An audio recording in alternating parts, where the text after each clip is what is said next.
sedikit mau menegaskan beberapa hal yang sebetulnya tadi kita sudah dengar dan kita sudah laksanakan, ya, berkaitan dengan apa yang kita sudah kerjakan pada hari ini. Pertama-tama saya mau menggarisbawahi bahwa kita semua umat di Paroki Sukabumi ini sudah berkumpul dalam iman dalam rekoleksi ini. Dan tadi di awal rekoleksi kita sudah memohon bimbingan atau memohon penerangan Roh Kudus. Dan penerangan Roh Kudus itu sudah sungguh nyata. Benar atau tidak para saudara? Nah, ya, Roh Kudus tadi sudah membimbing kita dalam seluruh rangkaian rekoleksi kita ini. Dan kita juga bersyukur bahwa kita semua terbuka terhadap bimbingan Roh Kudus itu. Nah, bukti keterbukaan kita itu di mana? Tadi ketika kita memulai rekoleksi, kita berdoa bersama, membuka diri, kita mendengarkan refleksi, dan tiba pada saat sharing, kita semua sharing, ya, tanpa terkecuali. Dan sharingnya menarik, gitu ya. Bahkan ada yang tadi bercerita, ya, bilang katanya waktu di SMA dia bilang kalau presentasi itu oke-oke saja, gitu ya. Tetapi waktu sharing tangannya gemetar, gitu ya, gitu ya. Tetapi akhirnya bisa sharing juga, gitu ya. Saya dengar, gitu ya, menarik. Nah, di sana Roh Kudus berkarya, ya. Walaupun gemetar pun, tetapi bisa menyampaikan sharingnya, dan sharingnya luar biasa para saudara, ya. Dari beberapa sharing, mari kita tepuk tangan untuk kita semua, ya. Itu berarti kita sudah mendengarkan Roh Kudus yang telah menyapa kita pada hari ini. Tadi banyak mimpi-mimpi kita, ya kan? Banyak mimpi-mimpi kita. Ada yang bermimpi, gitu ya. Tadi saya mendengar ketika ada orang tua lansia yang berada di jalan, dia punya mimpi ingin bertanya, itu di mana rumahnya, gitu kan? Nah, ingin memperhatikan, itu kan mimpi, ya. Sebagai orang Katolik dia bermimpi. Nah, siapa yang menggerakkan itu? Roh Kudus, saudara. Itu kan mimpi kita tadi kan. Ada tadi yang bermimpi di satu kelompok, dia bermimpi, gitu ya, bahwa kalau ada yang lansia dia temukan, dia akan bertanya di mana rumahnya, gitu ya, dan lain sebagainya. Dan banyak mimpi-mimpi lain. Nah, hal ini yang harus kita syukuri dalam hidup kita. Dan juga para saudara, kita diharapkan agar terus mengikuti bimbingan Roh Kudus, jangan hari ini saja. Di satu sisi memang rekoleksi ini kita diminta untuk terbuka terhadap Roh Kudus, tapi di sisi lain kita diminta juga, ini semacam contoh bagi kita, bahwa dalam kehidupan selanjutnya kita diharapkan untuk mengikuti bimbingan Roh Kudus itu dalam mengambil keputusan, baik keputusan penting maupun hal-hal kecil, gitu ya. Kita mengikuti bimbingan Roh Kudus. Saya juga mendengar bagaimana adik-adik kita, ya, mereka masih SMA tapi sharingnya luar biasa, gitu ya. Tadi saya mendengar bagaimana di sekolah dia mendapat persekusi, gitu ya. dari temannya gitu kan. Tapi setelah itu dia bergabung dengan MY. Bersyukurlah di sini ada pengurus MY. Di MY dia merasakan bahwa bimbingan Roh Kudus itu luar biasa, gitu ya. Dia akhirnya dikuatkan imannya, dikatakan begitu tadi. Ya, dia katakan bahwa Roh Kudus itu berkarya. Ya, bersyukurlah kita punya sekolah Katolik yang namanya MY itu, gitu ya. Akhirnya bisa mempertahankan imannya yang tadi dianya goyah kering. Akhirnya ketika dia kembali ke MY, dia di sana diteguhkan, gitu ya. Ya, kita harus bersyukur, apalagi di sini juga banyak pengajar kan. Ya, pengajar MY, ya bersyukurlah bahwa Tuhan memakai para saudara untuk menguatkan anak-anak kita yang seperti itu tadi, yang pernah mengalami persekusi akibat iman yang berbeda, gitu. Nah, itu kita diharapkan agar terus mengikuti bimbingan Roh Kudus agar kita berkenan kepada Allah. Itu poin pertama tentang Roh Kudus. Kemudian hal yang kedua, kita berkumpul di tempat ini itu mau memperlihatkan bahwa kita ini adalah satu. Itu tadi dalam narasi tadi berkali-kali ditegaskan, kalau berbicara tentang keselamatan bukan soal diri sendiri, tapi keselamatan untuk semua umat. Nah, kalau Bapak Ibu perhatikan dalam konsekrasi, gitu ya, ketika kami para imam mengangkat piala, itu tidak dikatakan bahwa ini piala ini ditumpahkan untuk keselamatan orang Katolik saja. Darah Yesus itu ditumpahkan untuk semua manusia. Jadi kalau berbicara tentang keselamatan, yaitu untuk semua, maka kita berkumpul di sini tentunya sebagai satu kesatuan gereja, karena kita juga, ya seperti yang saya katakan, bermimpi juga untuk keselamatan. Kita juga mengambil bagian dalam tugas keselamatan yang Tuhan sudah lakukan. Dan memang kita harus akui kita berbeda satu dengan yang lain, tetapi sudah disatukan oleh Kristus. Hal ini lagi-lagi yang harus kita syukuri, dan patutlah kita sebagai orang Katolik harus berbangga sebetulnya dengan hal itu. Jujur saja, kesatuan yang kelihatan nyata ya di gereja Katolik ya, kita mau ke negara manapun, kalau namanya misa ya urutannya sama, hanya mungkin bahasanya saja yang kita tidak mengerti. Itu juga memperlihatkan kesatuan kita. Kemudian hal ketiga, bahwa setelah kita terbuka terhadap Roh Kudus, kita ini satu kesatuan, kita juga memiliki tanggung jawab untuk mengambil peran yang nyata dalam pertumbuhan gereja lokal. Dan setelah saya mendengar sharing tadi, sebetulnya Bapak Ibu sudah, sedang, dan akan terus melakukannya. Karena di sharing-sharing kan sudah. Tadi bercerita, oh pengalaman kami dulu, kami itu tidak dirindukan, sekarang dirindukan. Kalau pulang ditanya, mana oleh-olehnya? Dan gitu tadi ada yang sharing begitu kan? Gitu. Kalau tidak hadir ke sekolah ditanya kemana saja sampai detil katanya, gitu kan? Dulu padahal biasa tergerak oleh belas kasihan. Yesus dalam banyak kesempatan menyembuhkan orang sakit, selalu referennya tergerak oleh belas kasihan. Nah, harapannya kita semua ini ya juga selalu tergerak oleh belas kasihan, sehingga kita bisa memberikan kesaksian kepada siapa saja yang kita jumpai. Dan memang kita juga diberi karunia untuk ambil bagian dalam pembangunan pertumbuhan keluarga umat Allah. Nah, sebelum bagian terakhir, kita pernah tahu lagu ini. Setelah dirimu diselamatkan, jadilah saksi Kristus. Cahaya hatimu jadi terang, jadilah saksi Kristus.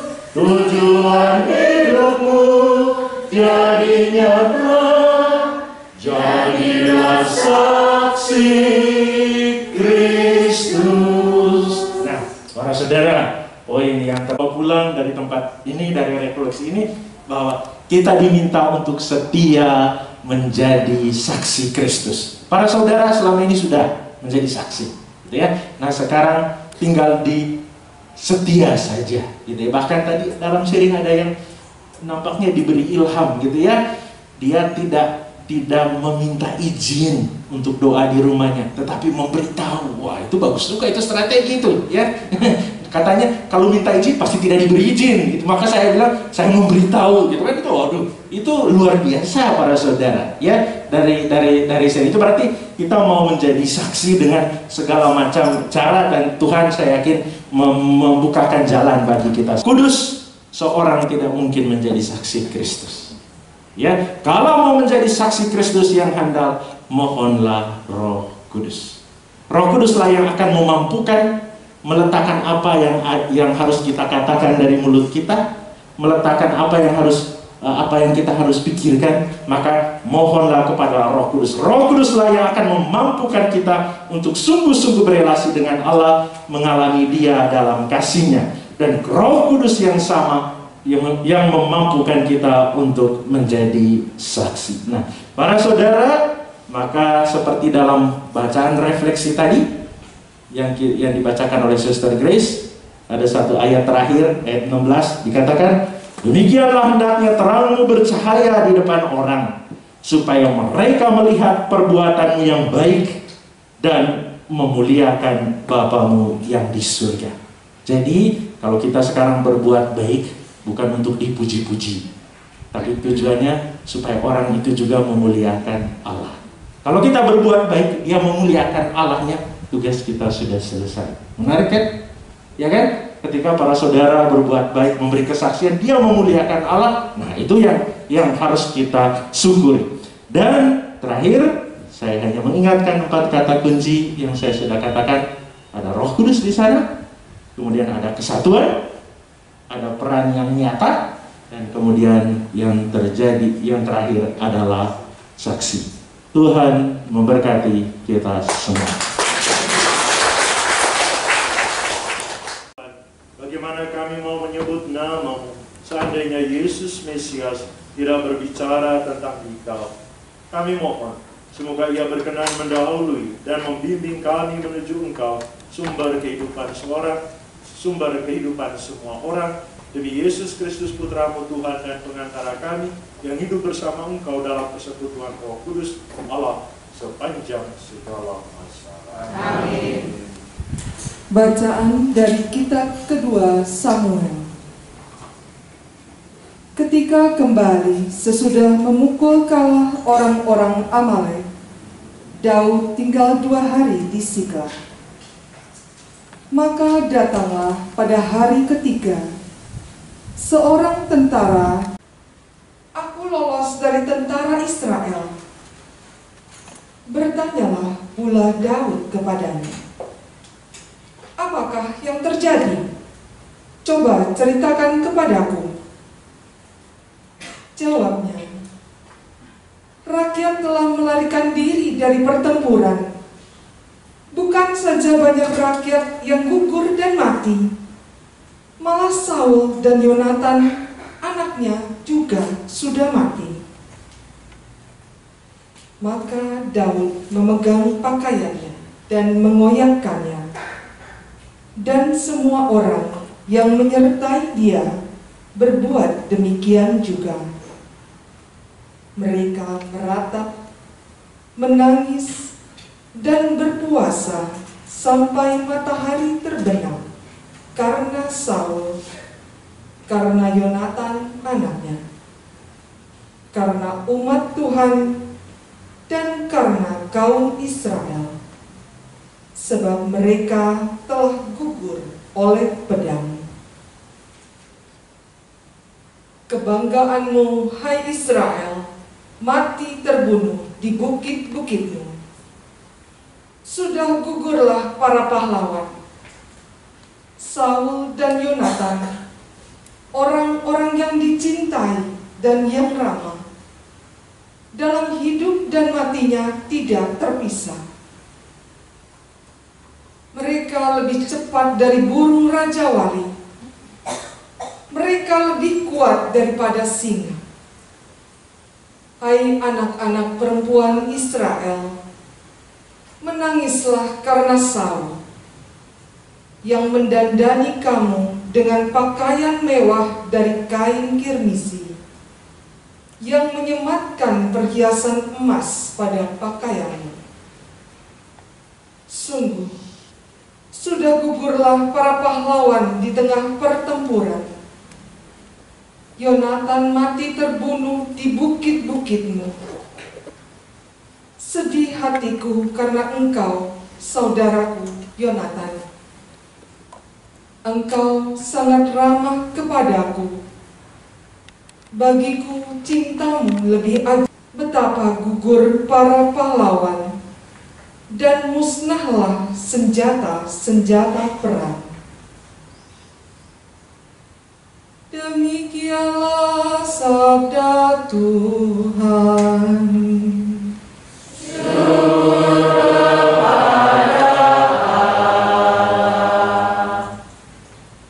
Buatlah wajahmu bersinar ya Tuhan, maka kami akan selamat. Buatlah wajahmu bersinar ya Tuhan, maka kami akan selamat. Hai Gembala Israel, pasanglah telingamu, dengarkan kami. Engkau yang menggiring Yusuf sebagai kawanan, engkau yang duduk di atas para kerub, tampillah bersinar di depan Efraim, Benyamin, dan Manasye. Bangkitkanlah keperkasaanmu, dan datanglah menyelamatkan kami. Buatlah wajahmu bersinar ya Tuhan, maka kami akan selamat. Tuhan Allah semesta alam, berapa lama lagi murkamu menyala sekalipun umatmu berdoa? Mereka kau beri makan ratapan, dan kau beri minum air mata berlimpah. Engkau menjadikan kami pangkal sengketa para tetangga, dan para musuh mengolok-olok kami. Buatlah wajahmu bersinar ya Tuhan, maka kami akan selamat. Suster, Bapak Ibu, Saudara-saudari yang terkasih di dalam Kristus, kita bersyukur kepada Tuhan karena Tuhan selalu menyatakan kasih-Nya kepada kita semua. Dalam bacaan Injil yang akan kita dengarkan pada hari ini, Yesus dihadapkan oleh sebuah kenyataan bahwa keluarganya menyatakan dia tidak waras. Tetapi apa sesungguhnya yang menyebabkan keluarganya mengatakan bahwa Yesus itu tidak waras? Karena sesungguhnya para saudara, Yesus memilih untuk melaksanakan apa yang menjadi kehendak Bapanya. Dia melakukan tanda dan mujizat dan mengabaikan hal-hal yang menjadi kebutuhan manusiawi, makan dan istirahat. Dalam konteks itulah maka keluarganya menyatakan bahwa dia tidak waras. Tetapi sesungguhnya karena Tuhan telah memilih yang terbaik, Dia telah memilih untuk melakukan apa yang menjadi kehendak Bapanya, untuk boleh datang ke tengah-tengah dunia, untuk boleh menyembuhkan mereka yang sakit dan mewartakan kerajaan Allah. Oleh karena itu kita bersyukur kepada Tuhan, karena Tuhan senantiasa hadir di tengah-tengah kita untuk menyatakan kuasa-Nya. Dan mari di awal perayaan Ekaristi ini juga kita datang dengan penuh kerendahan hati. Kita mau mengakui dosa-dosa kita supaya kita layak merayakan misteri suci ini. Saya mengaku dan kepada saudara sekalian, saya sungguh berdosa.